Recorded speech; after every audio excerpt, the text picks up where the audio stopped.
Hi friends, ఎలా ఉన్నారు అందరూ? ఈరోజు మనం అశోకవనంలో హనుమంతుడు సీత కోసం వెతకటం. హనుమంతుడు ఇలా ఒక్క క్షణం ధ్యానమగ్ధుడై ఉండి వెంటనే ఒక ఊపున అశోకవనం ప్రాకారం మీదకి ఉరికాడు. చూడగా ఆ వనములో అనేక జాతుల పుష్పాలు విరగబూసి ఉన్నాయి. మద్ది చెట్లు, అశోక వృక్షాలు, సంపెంగ చెట్లు, నాగకేసరం చెట్లు, ఇంకా ఎన్నో జాతులు ఉన్నాయి. అక్కడ ఒక చోట మామిడి చెట్లు గుంపుగా ఉన్నాయి. గోడ మీద నుంచి హనుమంతుడు ముందుగా అక్కడికి ఉరికాడు. అక్కడ ఎన్నో పక్షి జాతులు కమ్మగా కూస్తున్నాయి. ఎన్నో జాతుల మృగాలు, లేళ్ళు ఉన్నాయి. పూలు, కాయలు, పండ్లు ప్రతి చెట్టుకు అపారంగా ఉన్నాయి.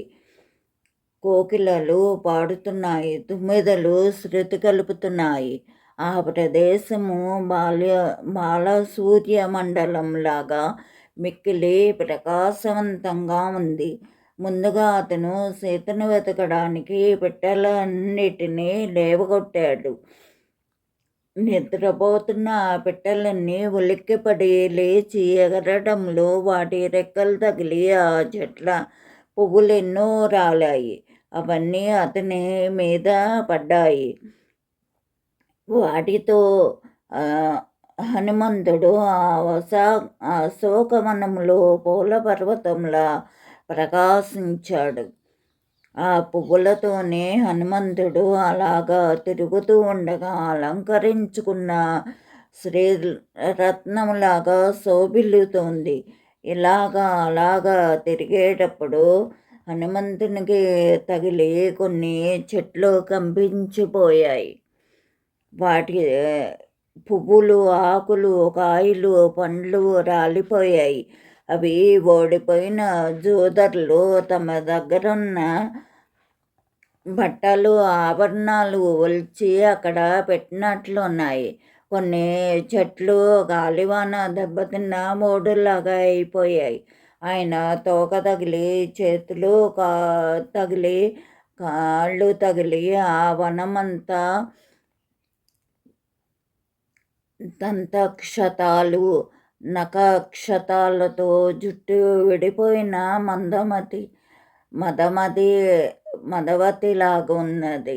వర్షాకాలంలో వింధ్యా పర్వతం మీద చేరిన మేఘాలను మహావాయువు ఎగరగొట్టినట్లు రకరకాల తీగలన్నీ అతను తెంపి పోగులు పెట్టాడు. ఆ వనంలో కొన్ని చోట్ల నేల మీద వెండి బాటలు వేశారు. కొన్ని చోట్ల రత్నాలు తాపారు. దిగుడు బావులెన్నో ఉన్నాయి. అవన్నీ మధుర జల పూరాలైనవి ఉన్నాయి. వాటి అడుగు భాగాలు స్ఫటిక శిలలతో నిర్మించారు. వాటిలో ముత్యాలు ఇసుకలుగా ఉన్నాయి. వాటి తీరాల్లో వివిధ వృక్షాలు ఎంతో రమ్యంగా ఉన్నాయి. ఆ బావుల్లో రాజహంసలు తిరుగుతున్నాయి. ఆ చెట్ల మీద పిట్టలు కూస్తున్నాయి. అక్కడ ఒక కృతక పర్వతం కూడా ఉంది. దాని శిఖరం నల్లని మేఘంలా ఉంది. దాని మీద ఎంతో చక్కని చెట్లున్నాయి. చక్కని గృహాలు ఉన్నాయి. దాని మీద నుంచి ఒక సెలయేరును దిగుతోంది. ఆ చెట్ల కొమ్మలు ఆ సెలయేరులోకి వాలి ఎంతో అందంగా ఉన్నాయి. వాటి వలన ఆ సెలయేరు వడి తగ్గిపోయింది. దాంతో అది ప్రియునిపై కోపించి వెళ్ళిపోతున్న ప్రియురాలిని బంధువులు పట్టుకుని నిలుపుతున్నట్లుంది. క్రిందకు వచ్చిన నీరే మళ్ళీ పైకి వెళ్తోంది. అది ఆ స్త్రీ వెనక్కి వెళ్ళి భర్తను కలుసుకున్నట్లుంది. ఆ పర్వతానికి దగ్గరగా పద్మషడాలతో నిండిన చెరువులున్నాయి. అక్కడ కృత్రిమమైన కొలను కూడా ఒకటుంది. చల్లని జలంతో నిండి ఉంది. దాని మెట్లకును రత్నాలు తాపారు. దాంట్లోనూ ముత్యాలు రాసులై దాని చుట్టూ చక్కని మేడలున్నాయి. ఆ మేడల చుట్టూ రమ్యమైన పూలవనం ఉంది. ఆ వనములో వింత వింత లేళ్ళు తిరుగుతున్నాయి. అక్కడ కృత్రిమ అరణ్యాలు కూడా ఉన్నాయి. అక్కడే చెట్లన్నీ పూలతోనూ, కాయలతోనూ, పండ్లతోనూ నిండి ఉన్నాయి. అక్కడక్కడ బంగారపు అరుగులున్నాయి. వాటి మీద చక్కని గొడుగులున్నాయి. ఆ వేదికల చుట్టూ వింత వింత లతలు అల్లుకుని ఉన్నాయి. అక్కడే హనుమంతునికొక సింసూప వృక్షం కనబడింది. అది బంగారపు చెట్టులా ఉంది. దాని మొదట కూడా విశాలమైన అరుగు ఉంది. అక్కడ ఉన్నంతసేపు అతను తాను కూడా బంగారపు వారన్నైన అనుకున్నాడు. ఆ చెట్టు మొగ్గలతో నిండి ఉంది.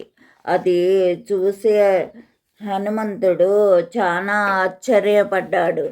వెంటనే అతను చెట్టు ఎక్కాడు. అక్కడ కూర్చుని అతను, నేను సీతనిక్కడ చూస్తాను. ఇది రమ్యమైన అశోకవనం మధ్య భాగం.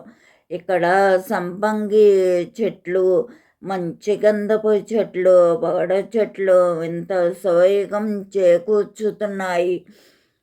ఈ తామర కొలను చక్కగా ఉంది. ఇందులో వింత వింత పెట్టెలెన్నో తిరుగుతున్నాయి. సీతమ్మ తల్లి ఇక్కడికి తప్పకుండా వస్తుంది. పూల తోటలో విహరించటం అంటే ఆమెకు చాలా ఇష్టం. పైగా రాముని కోసం దుఃఖిస్తూ ఆమె ఇప్పుడు చాలా దీనంగా ఉండి ఉంటుంది కనుక ఇక్కడికి వచ్చి తీరుతుంది. వనవాసం అంటే కూడా ఆమెకి చాలా ఇష్టం. సంధ్యాకాలములో అయినా ఆమె ఈ నదికి వచ్చి తీరుతుంది. ఈ వనం ఆమె రూపంగానే ఉంది. ఆమె బతికే ఉంటే తప్పకుండా ఇక్కడికి వస్తుంది అనుకుంటూ ఆయన దట్టంగా ఉన్న కొమ్మల్లో నక్కి కూర్చున్నాడు.